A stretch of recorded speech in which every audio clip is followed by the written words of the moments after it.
Hey everybody, this is Kyle, and today we are talking about getting started with music. You've written some songs, you've gone to some open mics, you've hung out with some songwriters, you are ready to put on a show. You've worked on your own, you've sat around in your basement studio room with a cool light, and you're thinking, hey, I have a solid 2 hours of content. What can I do? What can I expect? Where can I go with this? Now that's a huge topic, way bigger than just one video. But on my channel, I've had some videos about getting gigs, how to communicate with venues, and things like that. And this is just continuing that series. So as I'm talking about this, I'm going to put some information on a screen. Let me know in the comments if you want a link to this slides. It's on Google, so anybody could get it. If you aren't too good with English, you could translate it if you had the file. I mean, there's a lot of things you can do with this information. So a lot of times when people are at that place, moving forward and getting information gets a little convoluted. And for me personally, when I was at that position, I read a lot about music business, how to take yourself seriously. When people start out, you're going to find information about what is called the fan model for indie artists. Now, let me tell you really quickly what a fan is. Typically for indie artists, a fan is somebody that will pay you $100 per year to support you.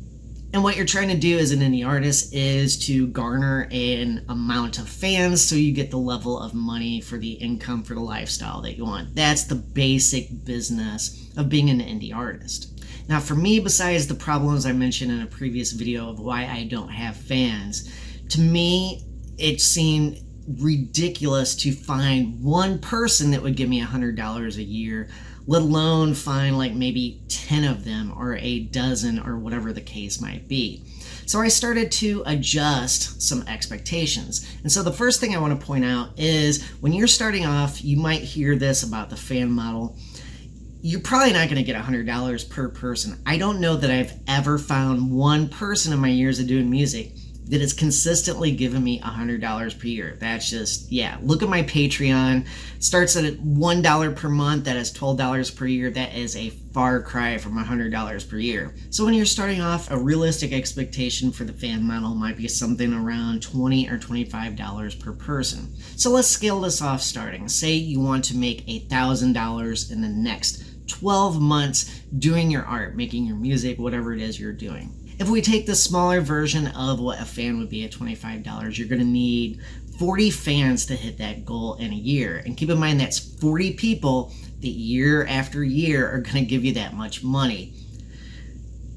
That's an idea that seems like a super scary idea. I can't pull that off. You know, I'm not saying you can't, but I'm just saying for me that is a scary idea. Now, of course, with the standard definition of a fan, $100 per year, you'd only need 10 fans. And of course, hey, who wouldn't like to have 10 people that would give them that much money a year? That is not me. And if you're watching this video, unless you're one of those people going, hey, like number 12, see you soon, and stuff like that. If you're watching this video, you're probably around my level, up or down a bit, you know, hey, just being honest there. You know, ask yourself, let me know in the comments, do you know one person or 10 people that would give you $100 per year? So thinking about this problem, getting started, and I was scared to death. I was thinking, well, hey, maybe music and doing this stuff just isn't for me. I need to figure out a different approach if I'm going to do it. And that's exactly what I did. I mentioned in a previous video that what I did instead of worry about fans and trying to identify fans, I started working with venues instead. Because at least whenever I do the math and thinking about the level that I am on, one venue replaces several fans, and it's easier to find new venues, and it's also easier to consistently work with a venue over time than it is relying on people. You know, especially in today's world, the economy is goofy, things happen. So pulling us back to people starting off, when you start off trying to get gigs for yourself, you know, playing tip-only gigs, maybe you get some food or some coffee comped, and a lot of starting gigs is going to be like coffee house or cafe kind of stuff. I mean, something, you know, small scale, but at least in my area in St. Louis, Getting $50 for playing a couple hours, that is not uncommon for people that are new and starting off. If you can fill out 2 hours of time, you could probably get $50 if you worked at finding places to actually hire people. So let's say you have a venue, pays you $50 for playing 2 hours, and you play there 3 times a year. How many venues do you need to hit that $1,000 goal? And the answer is 7 venues.